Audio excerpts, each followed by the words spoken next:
কেন্দ্রের সঙ্গে সমহারে ঢিয়ে দেওয়ার দাবিতে সংগ্রামী যৌথ মঞ্চের পক্ষ থেকে নবান্নের সামনে ধর্ণা কর্মসূচি চলছে। সেখানে রয়েছেন আমাদের দুই প্রতিনিধি, একদিকে রয়েছেন দেবজ্যোতি ঘোষ, অন্যদিকে রয়েছেন কল্লোল মণ্ডল। আমরা সরাসরি চলে যাব কল্লোল মণ্ডলের কাছে। কল্লোল, যেটা তোমার কাছে জানতে চাইবো, এই যে তুমি যে ছবিটা তুলে ধরেছিলে দর্শকদের সামনে, যে সামান্য হলেও ব্যারিকেডটা খানিকটা বাড়িয়ে দেওয়া হচ্ছে, কিন্তু বাস স্ট্যান্ডের সামনে বসতে দেওয়া হচ্ছে না আন্দোলনকারীদের।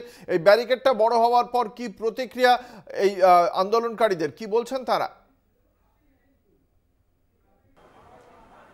দেখো, কোর্টের নির্দেশ মেনে যে জায়গাটা নিয়ে মতনৈক্য চলছিল পুলিশ এবং আন্দোলনকারীদের মধ্যে, আমি জিনিসটা একটু বুঝিয়ে দেবো সুবিদাসের মাধ্যমে। সুবীর, এই যে সামনে যে নবান্ন দেখা যাচ্ছে, আন্দোলনকারীদের কথা হচ্ছে কি ওই নবান্ন থেকে মুখ্যমন্ত্রী যাতে দেখতে পান সেই জায়গাতেই তারা বসতে চান আন্দোলনকারীরা।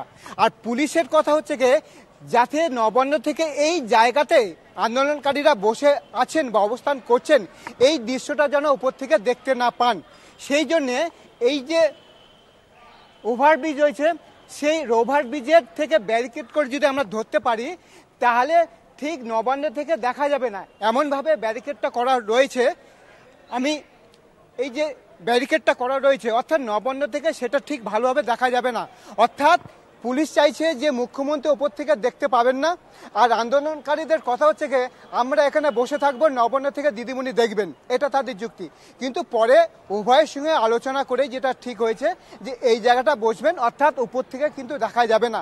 এই জায়গাটা যদি বসে থাকে তাহলে আন্দোলনকারীদের এখানে অবস্থান করছেন মুখ্যমন্ত্রী মমতা বন্দ্যোপাধ্যায় দেখতে পাবেন না। আপাতত এই জায়গাটা স্থির হয়েছে। আন্দোলনকারীরা পুলিশের সঙ্গে কথা বলে তাদের সেই সিদ্ধান্তের কথা জানিয়েছেন। আপাতত যে জায়গাতে আন্দোলন করছে অর্থাৎ যে ওভারব্রিজের নিচে ঠিক নবান্নের কাছে, অর্থাৎ এই যে হুগলির ব্রিজ থেকে নামার যে রোড রয়েছে তার ডান দিকে, সেখান থেকে তারা সরে আসবেন, অর্থাৎ অবস্থান সরে আসছে নবান্নে বাস স্ট্যান্ডে। যদিও কোর্টের নির্দেশ যে জায়গাতে করা ছিল সেই জায়গাতে তারা করছে না, পুলিশের সঙ্গে আলাপ আলোচনা করেই পুলিশের সঙ্গে তারা সমাধান করে তাদের কাঁধে কাঁধ মিলিয়ে তারা আন্দোলন করবেন। আগামীকাল বিকেল 4টে পর্যন্ত ঠিক এই জায়গাতেই তারা অবস্থান করবেন। অঙ্কুর, একেবারেই।